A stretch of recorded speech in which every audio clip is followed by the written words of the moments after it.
കഥയെ ആരംഭിക്കുന്നത് വയസ്സായ ഒരു ലൈബ്രറിയനിൽ നിന്നുമാണ്. അയാൾ തന്റെ തിരച്ചിലിൽ ഒരു പുരാതന പുസ്തകം കണ്ടെടുക്കുകയായിരുന്നു. അയാൾ ആ പുസ്തകം തുറക്കാൻ ശ്രമിക്കുമ്പോഴേക്കും അങ്ങോട്ടേക്കൊരു ക്രൈം ലോഡായ സ്നേക്ക് ഹെഡ് എന്ന് വിളിക്കപ്പെടുന്ന വ്യക്തി കടന്നു വന്നു. സ്നേക്ക് ഹെഡിന് കുറേയധികം ഇല്ലീഗൽ ആക്ടിവിറ്റീസ് ഉണ്ട്. സ്നേക്ക് ഹെഡ് ആ പുസ്തകം തുറന്ന് വായിക്കുകയാണ്.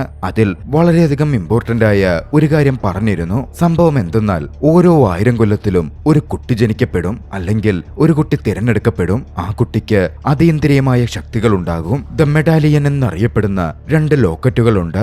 അതൊന്നു ചേർന്ന് പ്രവർത്തിപ്പിക്കാൻ കഴിയുന്നത്ര വിധം ശക്തി ആ കുട്ടിക്കുണ്ടാകും. ആ 2 പവർഫുൾ ലോക്കറ്റുകളും ഒന്നിച്ചു ചേർത്ത് ഒരാളുടെ ശരീരത്തിൽ പ്രയോഗിച്ചാൽ അയാൾ പിന്നീട് സൂപ്പർ ഹ്യൂമൻ പവറുള്ളതും അമരത്വമുള്ളതുമായ വ്യക്തിയായി മാറും. സ്നേക്ക് ഹെഡിനും വേണ്ടിയിരുന്നത് അതായിരുന്നു, സൂപ്പർ ഹ്യൂമൻ പവറുകളും അമരത്വവും. അതിനുവേണ്ടി 1000 കൊല്ലത്തിൽ ജനിക്കപ്പെടുന്ന ജയ് എന്ന അപ്പോൾ ജീവനോടെയുള്ള കുട്ടിയെ കണ്ടെത്താൻ സ്നേക്ക് ഹെഡ് ശ്രമിക്കാൻ ആരംഭിച്ചു. കഥ അവിടെ നിന്നും ഹോങ്കോങ് പോലീസ് ഓഫീസർ എഡ്ഡിയിലേക്ക് തിരിയുന്നു. എഡ്ഡി ഹോങ്കോങ്ങിലെ ഒരു ഇൻസ്പെക്ടർ ആണെങ്കിലും ഇന്റർപോളുമായി ചേർന്ന് പല പ്രോഗ്രാമുകളിലും അദ്ദേഹം പങ്കെടുക്കാറുണ്ടായിരുന്നു. അന്ന് സ്ട്രീറ്റ് ഫുഡ് കഴിക്കുകയായിരുന്ന എഡ്ഡി തന്റെ അടുത്ത് വിശന്ന ഒരു നായയെ കണ്ടപ്പോൾ അതിലെ ഒരു പങ്ക് ആ നായയ്ക്കായി കൊടുത്തു. എഡ്ഡി പിന്നാലെ ഫുഡ് കഴിക്കാൻ ആരംഭിച്ചപ്പോ തന്റെ സഹപ്രവർത്തകനായ ഇന്റർപോൾ ഏജന്റിൽ നിന്നും എഡ്ഡിക്കൊരു കോൾ വന്നു. അവരുടെ ലൊക്കേഷൻ കൃത്യമായി കണ്ടെത്തിയിട്ടുണ്ടെന്നും അമ്പലത്തിലാണ് അവരുള്ളത് എന്നും പറഞ്ഞുണ്ടായിരുന്നു. അത് ഉടനടി എഡ്ഡി അങ്ങോട്ടേക്ക് പുറപ്പെട്ടു. എഡ്ഡി ആദ്യമേ ഓടിച്ചെന്നത് ഇന്റർപോൾ ഏജന്റ്സ് ഉള്ള ഒരു വാനിലേക്കായിരുന്നു. അവർക്കൊപ്പം അമ്പലത്തിലേക്ക്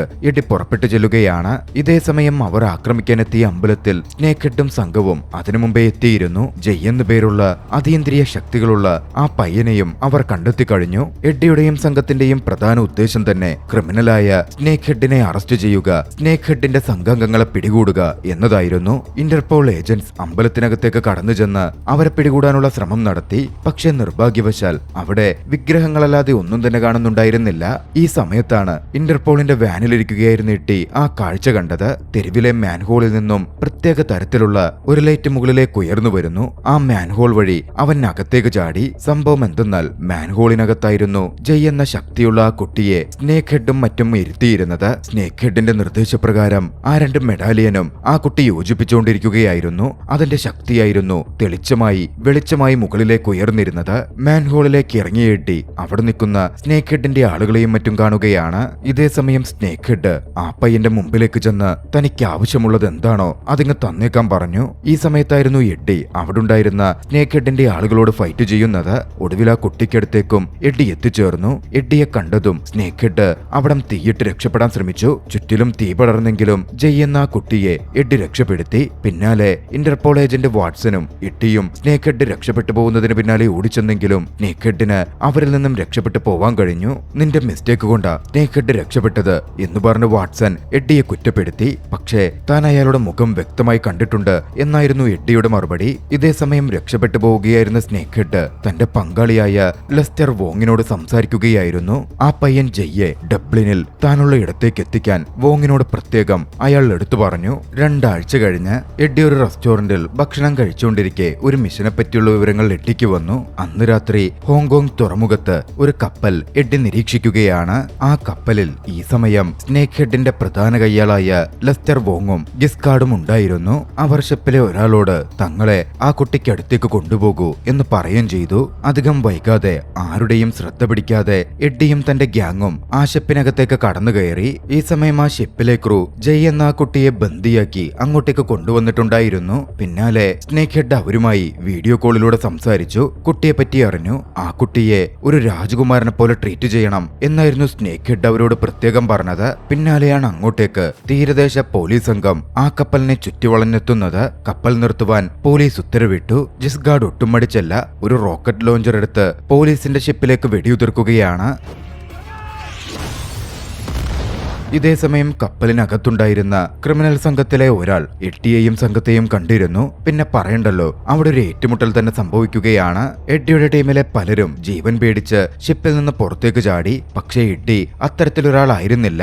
എതിരാളികളെ മർദ്ദിച്ചുകൊണ്ട് എഡ്ഡി മുന്നേറിക്കൊണ്ടിരുന്നു. ഇതേസമയം ഗിസ്കാർഡും വോങ്ങും ആ പയ്യനുമായി ചെറിയൊരു സ്പീഡ് ബോട്ടിലേക്ക് കയറി. ഇത് കണ്ട് എഡ്ഡി ആ പയ്യനെ രക്ഷപ്പെടുത്താനും ഗിസ്കാർഡിനെയും വോങ്ങിനെയും ബന്ദിയാക്കാനും വേണ്ടി അവരുടെ പിന്നാലെ ചെന്നെങ്കിലും എഡ്ഡിക്കതിന് സാധിച്ചില്ല. അതിനു മുമ്പേ അവർ രക്ഷപ്പെട്ടു പോയി. പിന്നാലെ അവർ പോയിരിക്കുന്നത് ഡബ്ലിനിലേക്കാണ് എന്ന വിവരം എഡ്ഡിക്ക് കിട്ടി. എഡ്ഡി അങ്ങനാണ് ഡബ്ലിനിലെ ഇന്റർപോൾ ഹെഡ്ക്വാർട്ടേഴ്സിലേക്ക് എത്തുന്നത്. അവിടെ വെച്ച് എഡ്ഡി ഇന്റർപോൾ ഏജന്റായ നിക്കോളിനെ മീറ്റ് ചെയ്തു. എഡ്ഡിയും നിക്കോളും മുമ്പ് അടുപ്പത്തിലായിരുന്നു. എഡ്ഡിയുടെ ഗേൾഫ്രണ്ടാണ് നിക്കോൾ എന്ന് വേണമെങ്കിൽ പറയാം. അവരൊന്നിച്ചൊരു മിഷനിലൊക്കെ ഉണ്ടായിരുന്നു. ആ മിഷൻ കഴിഞ്ഞപ്പോ കോണ്ടാക്ട് ചെയ്യണം എന്ന് എഡ്ഡിയോട് നിക്കോൾ പറഞ്ഞതുമാണ്. പിന്നീട് എഡ്ഡിയാകട്ടെ നിക്കോളിനെ അന്നേ വരേക്കും കോണ്ടാക്ട് ചെയ്തിരുന്നില്ല. അതിന്റെ പേരിൽ എഡ്ഡിക്ക് നിക്കോളിനടുത്ത് നിന്ന് മുഖത്ത് നല്ലൊരു അടി കിട്ടി. പിന്നാലെ അവരൊന്നിച്ച് കമാൻഡറുടെ അടുത്തേക്ക് പോവുകയാണ്.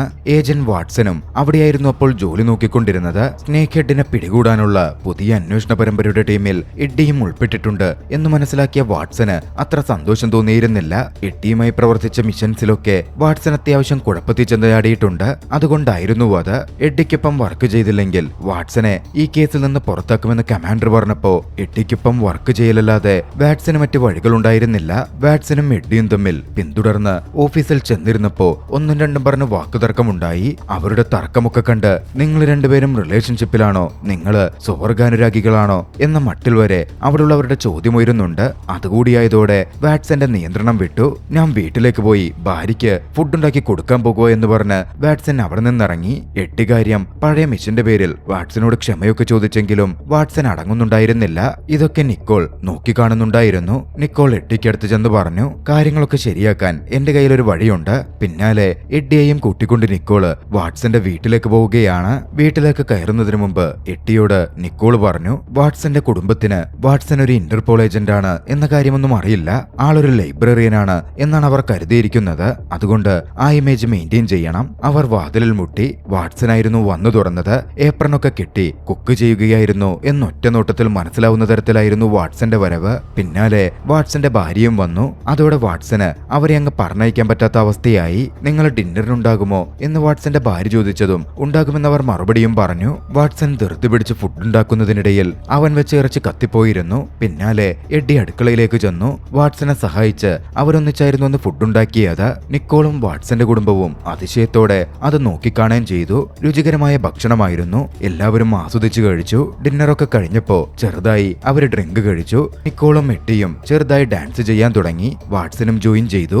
അവർക്കിടയിലെ പ്രശ്നങ്ങളൊക്കെ മാറി അവർ തമ്മിൽ വീണ്ടും ഒരു സ്നേഹമുണ്ടാവുകയായിരുന്നു. ഒടുവിൽ അവരെല്ലാവരും സ്ക്രാബിൾ കളിക്കാനിരുന്നു. ആ സമയം വാട്സന്റെ ഭാര്യ എഡ്ഡിയോട് ചോദിച്ചു, ഇവിടെ ഡബ്ലിനിൽ നിങ്ങൾ എന്താ ചെയ്യുന്നത്? ഞാനൊരു ബുക്കിന്റെ കാര്യങ്ങൾ നോക്കി വന്നതാ എന്നായിരുന്നു അവന്റെ മറുപടി. അതോടെ വാട്സൺ ലൈബ്രറിയൻ ആണെന്നും വാട്സന് സഹായിക്കാൻ പറ്റുമല്ലോ എന്നും ഭാര്യ പറഞ്ഞു. വാട്സനോട് അതിന് ആവശ്യപ്പെടുകയും ചെയ്തു. വാട്സന് നോ പറയാൻ പറ്റില്ലല്ലോ, ഭാര്യ ചോദിക്കുന്നതല്ലേ. അവൻ ഓക്കെ പറയുകയാണ്. പക്ഷെ ഒരു കണ്ടീഷൻ കൂടി വാട്സൺ വെച്ചു. നിങ്ങൾ പറയുന്ന കാര്യം ഞാൻ ഏറ്റെടുക്കാം, പക്ഷേ അതിന്റെ നേതൃസ്ഥാനം നിങ്ങൾ എനിക്ക് തരണം. അവരും അതിന് ഓക്കെ പറഞ്ഞു. അങ്ങനെ വാട്സനും അവരുടെ മിഷനിലേക്ക് കടന്നു വരികയാണ്. അന്ന് നിക്കോളിനെ ഹോട്ടൽ മുറിയിൽ ഡ്രോപ്പ് ചെയ്തത് എഡ്ഡിയായിരുന്നു. പിരിയുന്നതിന് മുമ്പ് ഏത് ഹോട്ടലിൽ വെച്ചാണ് വാട്സനെ മീറ്റ് ചെയ്യേണ്ടത് എന്ന കാര്യം നിക്കോൾ എഡ്ഡിയോട് വിശദമായി പറഞ്ഞു. അടുത്ത ദിവസം എഡ്ഡി ഹോട്ടലിൽ നിന്ന് പുറത്തേക്ക് വരുമ്പോ യാദൃച്ഛികമായി ഗിസ്ഗാർഡിനെ നേരിട്ട് കണ്ടു.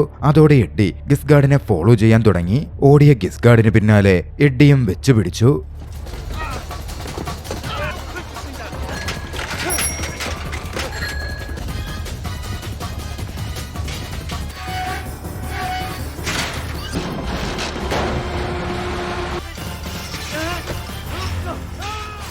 പിന്നാലെ ഗിസ്ഗാർഡിനെ മർദ്ദിച്ചും മറ്റും എഡ്ഡി ചോദ്യം ചെയ്യാൻ തുടങ്ങി. ഏറ്റവും ഒടുവിൽ ജയ് എന്ന ആ കുട്ടി ഒരു ഷിപ്പിൽ തന്നെ ബന്ദിയായിട്ടുണ്ട് എന്ന കാര്യം ജിസ്ഗാർഡ് പറയുകയാണ്. വിവരം കിട്ടിയതും വാട്സനും എഡ്ഡിയും നിക്കോളും കൂടി ജിസ്ഗാർഡ് പറഞ്ഞ ആ ഷിപ്പുള്ള ഇടത്തേക്ക് പുറപ്പെട്ടു. അവരവിടെ പതുങ്ങിയെത്തി. വാട്സൺ അവരോട് നിർദ്ദേശങ്ങൾ പറഞ്ഞു. ഈ ആളുകൾ അപകടകാരികളാണ്, നിന്റെ കയ്യിൽ തോക്കുണ്ടോ? എഡ്ഡി തോക്കില്ലെന്ന് പറഞ്ഞതും സൂക്ഷിക്കണം, ഞാനാണ് ദൗത്യത്തിന്റെ ഹെഡ്, ഞാൻ പറയുന്ന പോലെ കേൾക്കണം എന്ന് വാട്സൺ പറഞ്ഞു നിൽക്കാൻ തുടങ്ങി. പക്ഷെ വാട്സൺ തിരിയുമ്പോൾ നിക്കോളിനെയും എഡ്ഡിയെയും കാണാനില്ല. അവർ മിഷനുമായി അതിനോടകം അകത്തേക്ക് കടന്നിരുന്നു. നിക്കോൾ വർക്കേഴ്സിനെ ഡിസ്ട്രാക്ട് ചെയ്തപ്പോ എഡ്ഡി വിദഗ്ധമായി ഷിപ്പിനകത്തേക്ക് കടന്നു. ഷിപ്പിനകത്ത് കുട്ടിയെ എഡ്ഡി തിരയാൻ തുടങ്ങി. ഇതേസമയം വോങ് എത്തി കുട്ടിയെ കൂട്ടിക്കൊണ്ടുപോകാൻ ആരംഭിച്ചിരുന്നു. വോങ്ങിന് എഡ്ഡിയെ കണ്ട് അപ്പോൾ മനസ്സിലായതേയില്ല. എഡ്ഡി മുമ്പിലെത്തി യു ആർ അണ്ടർ അറസ്റ്റ് എന്ന് പറഞ്ഞപ്പോഴായിരുന്നു എഡ്ഡിയെ പെട്ടെന്ന് വോങ് തിരിച്ചറിയുന്നത്. പിന്നാലെ അവിടെ ഒരു ഫൈറ്റ് ഇറങ്ങിയേറുകയാണ്. ഇതിനിടയിൽ കുട്ടിയോടി മാറുവാനും തുടങ്ങി. കുട്ടിയോടി ഒരു കണ്ടെയ്നറിനകത്ത് ഒളിച്ചിരുന്നു. ഫൈറ്റ് ചെയ്ത് ഏറ്റവും ഒടുവിൽ എഡ്ഡിയും കുട്ടിയെ കണ്ടെത്തി. പക്ഷെ അവനും കുട്ടിക്കൊപ്പം കണ്ടെയ്നറിനകത്ത് പെട്ടുപോയി. പിന്നാലെ വാട്സനെ വിളിച്ച് കണ്ടെയ്നറിനകത്തുള്ള തങ്ങളെ രക്ഷപ്പെടുത്താൻ എഡ്ഡി ആവശ്യപ്പെട്ടു. അവർക്ക് മനസ്സിലാവാൻ വേണ്ടി കണ്ടെയ്നറിന്റെ ഭിത്തിയിൽ എഡ്ഡി ചവിട്ടി ശബ്ദമുണ്ടാക്കാനും തുടങ്ങിയിരുന്നു. ഒടുവിൽ നിക്കോളിനും വാട്സനും കണ്ടെയ്നർ കണ്ടെത്താൻ പറ്റി. പക്ഷെ അത് തുറന്ന് എഡ്ഡിയെയും കുട്ടിയെയും അവർ രക്ഷപ്പെടുത്തുന്നതിന് മുമ്പ് ക്രിമിനൽ സംഘത്തിലെ ആളുകൾ ആ കണ്ടെയ്നർ നേരെ സമുദ്രത്തിലേക്കിട്ടു. കുട്ടിയെ എന്ത് വില കൊടുത്തും രക്ഷിക്കണം എന്നെഡ്ഡി തീരുമാനിച്ചിരുന്നു. അവിടെ ഉണ്ടായിരുന്ന ഇൻഫ്ലാറ്റബിൾ ടെന്റിനകത്ത് കുട്ടിയാക്കി സുരക്ഷിതമാക്കിയ ശേഷം എഡ്ഡി തന്റെ ജീവൻ തന്നെ സാക്രിഫൈസ് ചെയ്തു. കുറച്ച് സമയം കഴിഞ്ഞായിരുന്നു കണ്ടെയ്നർ പുറത്തെടുക്കാൻ പറ്റിയത്. കണ്ടെയ്നർ പുറത്തെടുത്തപ്പോൾ കുട്ടി ജീവനോടെ രക്ഷപ്പെട്ടിരുന്നു. പക്ഷെ എഡ്ഡി മരണത്തിന് കീഴടങ്ങിക്കഴിഞ്ഞു. പിന്നാലെ കുട്ടി എഡ്ഡിക്കടുത്ത് ചെന്നു. തന്റെ പവർ ഉപയോഗിച്ച് എഡ്ഡിയെ ജീവിപ്പിക്കാൻ ശ്രമിച്ചു. പക്ഷെ എഡ്ഡിയുടെ ശരീരത്തിൽ നിന്ന് പുതുജീവൻ വന്നിരുന്നില്ല.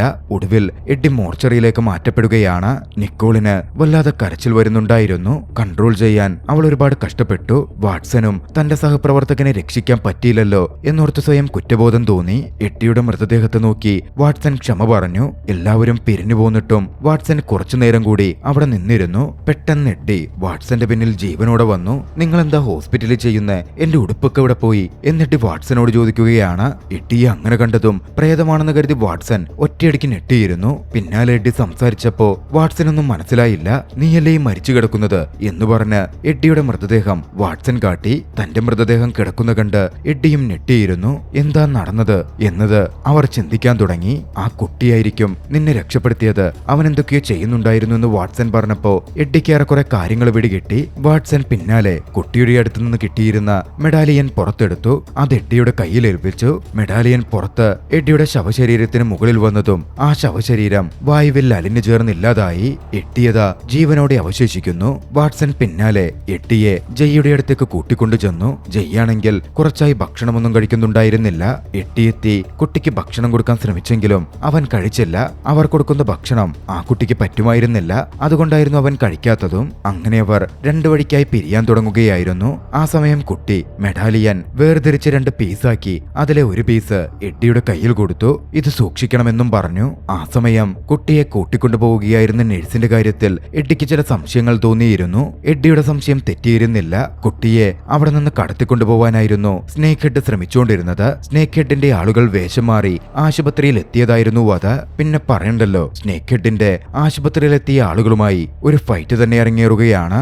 ആ സമയത്ത് എഡ്ഡിക്ക് കുറച്ച് തിരിച്ചറിവുകൾ ഉണ്ടായി. ഈ പുനർജന്മത്തിൽ തനിക്കെന്തൊക്കെയോ സൂപ്പർ പവറുകൾ വന്നിരിക്കുന്നു. വെടിയേറ്റാൽ തനിക്കൊന്നും പറ്റുന്നില്ല.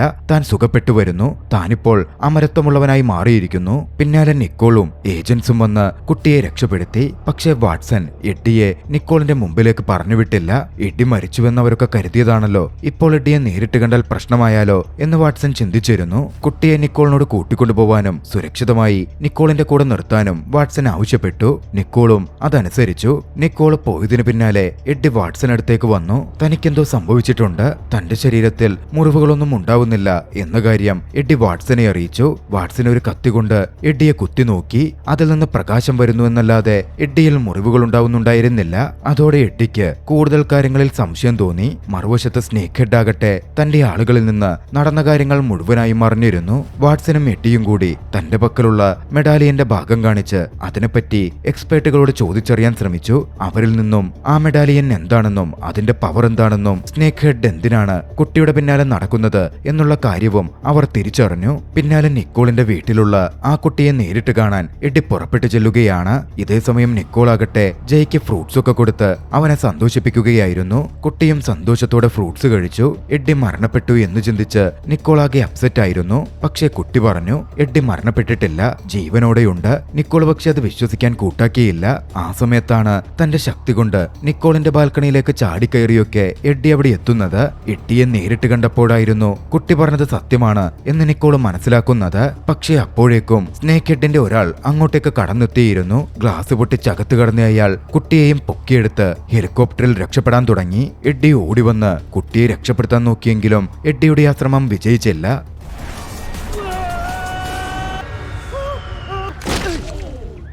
പിന്നാലെ കുട്ടി സ്നേക്ക് ഹെഡിന്റെ അടുത്തേക്ക് എത്തിക്കപ്പെടുകയാണ്. കുട്ടിയുടെ പക്കൽ മെഡാലിയന്റെ ഒരു പാർട്ടാണല്ലോ ഉള്ളത്, അത് ആക്ടിവേറ്റ് ചെയ്ത് തനിക്ക് അമരത്വവും ശക്തിയും തരാൻ കുട്ടിയോട് സ്നേക്ക് ഹെഡ് ആവശ്യപ്പെട്ടു. കുട്ടിയും അതുപോലെ പ്രവർത്തിച്ച് സ്നേക്ക് ഹെഡിന് ശക്തി കൊടുത്തു. പക്ഷേ അമരത്വം കിട്ടണമെങ്കിൽ 2 മെഡാലിയന്റെ ഭാഗങ്ങളും ഒന്നിച്ചു വേണം. അത് തന്റെ പക്കലില്ലെന്നും അത് എട്ടിയുടെ പക്കലാണ് ഉള്ളതെന്നും അത് കൊണ്ടുവരാനും കുട്ടി ആവശ്യപ്പെടുകയാണ്. ഇതേസമയം മറുവശത്ത് നിക്കോൾ എട്ടി ജീവനോടെയുള്ളത് കണ്ട് അതിശയിച്ച് നിൽക്കുകയായിരുന്നു. എട്ടിയും വാട്സണും നിക്കോളിനോട് കാര്യങ്ങൾ പറഞ്ഞു. സ്നേക്ക് ഹെഡിന് എന്തായാലും മെഡാലിയന്റെ അടുത്ത ഭാഗം വേണ്ടി വരും, അതുണ്ടെങ്കിലേ അയാൾക്ക് അമരത്വമുള്ളവനാവാൻ പറ്റൂ, അതുകൊണ്ട് തന്നെ അന്വേഷിച്ചു വരും എന്നിട്ട് അവരോട് പറയുകയാണ്. എഡ്ഡിയെ പിടികൂടാൻ ഒരുപക്ഷെ അവർ ആദ്യം ചെയ്യുക വാട്സന്റെ കുടുംബത്തെ പിടിക്കുകയായിരിക്കും എന്ന കാര്യം അവർ ചിന്തിച്ചിരുന്നു. അതുകൊണ്ട് തന്നെ വാട്സന്റെ കുടുംബത്തെ സുരക്ഷിതമാക്കാൻ അവർ വാട്സന്റെ വീട്ടിലേക്ക് പുറപ്പെട്ടു. വാട്സനും എഡ്ഡിയും അവിടെത്തുമ്പോ പ്രത്യേകിച്ച് കുഴപ്പമൊന്നും ഉണ്ടായിരുന്നില്ല. വാട്സൺ പിന്നാലെ തന്റെ ഭാര്യയോട് താനൊരു ഇന്റർപോൾ ഏജന്റാണ് എന്ന കാര്യം വിശദീകരിക്കാൻ തുടങ്ങിയപ്പോഴേക്കും അങ്ങോട്ടേക്ക് സ്നേക്ക് ഹെഡിന്റെ ആളുകൾ വന്നിരുന്നു. അവര് സ്നേക്ക് ഹെഡിന്റെ ആളുകളുമായി ഫൈറ്റ് ചെയ്യാൻ ആരംഭിച്ചു. ആ സമയമാണ് ഒരു കാര്യം വാട്സൺ നെട്ടിലോട് തിരിച്ചറിയുന്നത്. വാട്സൺ മാത്രമായിരുന്നില്ല ഇന്റർപോൾ ഏജന്റ്. യാഥാർത്ഥ്യത്തിൽ വാട്സന്റെ ഭാര്യയും ഒരു ഇന്റർപോൾ ഏജന്റ് ആയിരുന്നു. അന്നേ വരെ വാട്സൺ അക്കാര്യം അറിഞ്ഞിരുന്നില്ലെന്ന് മാത്രം. അക്ഷരാർത്ഥത്തിൽ അത് കണ്ട് വാട്സൺ ഞെട്ടുന്നുണ്ട്. പിന്നാലെ സ്നേക്ക് ഹെഡ് ഉള്ള ഇടം മനസ്സിലാക്കി എഡ്ഡി അങ്ങോട്ടേക്ക് പുറപ്പെട്ടു ചെല്ലുകയാണ്. ഒരു കാടിനകത്തേക്കായിരുന്നു എഡ്ഡി എത്തിച്ചേർന്നത്. സ്നേക്ക് ഹെഡ് അവന്റെ എതിരെ വന്നു. ഒരു മെഡാലിയന്റെ ശക്തിയുള്ളതുകൊണ്ട് സൂപ്പർ പവറുകൾ സ്നേക്ക് ഹെഡിനുണ്ടായിരുന്നു. അമരത്വമില്ലെന്ന് മാത്രമേ ഉള്ളൂ. എഡ്ഡിയും സ്നേക്ക് ഹെഡും തമ്മിലുള്ള കനത്ത ഫൈറ്റ് ആരംഭിച്ചു.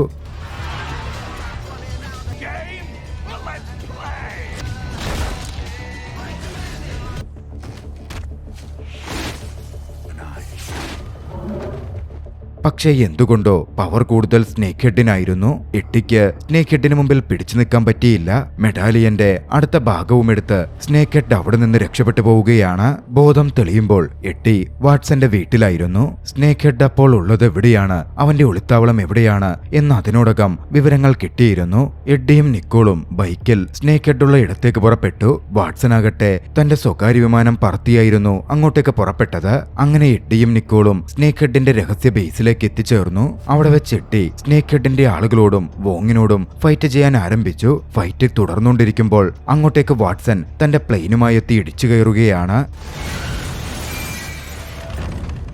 താനത്രയും അഡ്വഞ്ചറസ് ആയ ഒരു ആക്ടിവിറ്റി ചെയ്തു എന്ന കാര്യത്തിൽ വാട്സൺ എപ്പോഴും വിറയ്ക്കുന്നുണ്ടായിരുന്നു. മറുവശത്ത് നിക്കോളും അകത്തേക്ക് സ്നേക്ക് ഹെഡിന്റെ ആളുകളുമായി ഫൈറ്റ് ചെയ്ത് മുമ്പോട്ടേക്ക് നീങ്ങി. ഒടുവിൽ മുമ്പോട്ടേക്ക് പോയ നിക്കോൾ കുട്ടിക്കടുത്ത് എത്തിച്ചേർന്നു. നീ സുരക്ഷിതനാണ് എന്ന് നിക്കോൾ ആ കുട്ടിയോട് പറഞ്ഞു. പക്ഷെ ആ കുട്ടി പറയുകയാണ്, നിങ്ങളിപ്പോൾ ഒട്ടും സുരക്ഷിതയല്ല. പിന്നാലെ തിരിഞ്ഞ നിക്കോൾ കണ്ടത് തന്റെ മുമ്പിൽ വന്നു നിൽക്കുന്ന ശക്തിശാലിയായ സ്നേക്ക് ഹെഡിനെയായിരുന്നു. 2 മെഡാലിയനും കിട്ടിയതോടെ അമരത്വം അടക്കം നേടി അത്രയധികം ശക്തിയുള്ള ഒരാളായി സ്നേക്ക് ഹെഡ് മാറിക്കഴിഞ്ഞിരുന്നു. കുട്ടിയുമായി അവിടെ നിന്ന് രക്ഷപ്പെട്ടോടാൻ നിക്കോൾ ശ്രമിച്ചെങ്കിലും സ്നേക്ക് ഹെഡ് പിന്നാലെ വന്ന് നിക്കോളിനെ പിടികൂടുകയും മുകളിൽ നിന്ന് താഴേക്ക് വലിച്ചെറിയുകയും ചെയ്തു. ഇതിനിടയിൽ കുട്ടി മെഡാലിയൻ നിക്കോളിന്റെ കയ്യിൽ കൊടുത്തിരുന്നു. താഴേക്ക് വീണ അവളുടെ കയ്യിൽ നിന്ന് മെഡാലിയൻ തെറിച്ചു വീണു. തന്റെ സൂപ്പർ പവർ കൊണ്ട് അങ്ങോട്ടേക്ക് എഡ്ഡി ഓടിയെത്തി. മെഡാലിയൻ എഡ്ഡിയുടെ കയ്യിൽ കിട്ടി. പക്ഷെ അപ്പോഴേക്കും താഴെ വീണ നിക്കോൾ കൊല്ലപ്പെട്ടിരുന്നു. എഡ്ഡി അത് കണ്ടേറെ ദുഃഖിതനായി.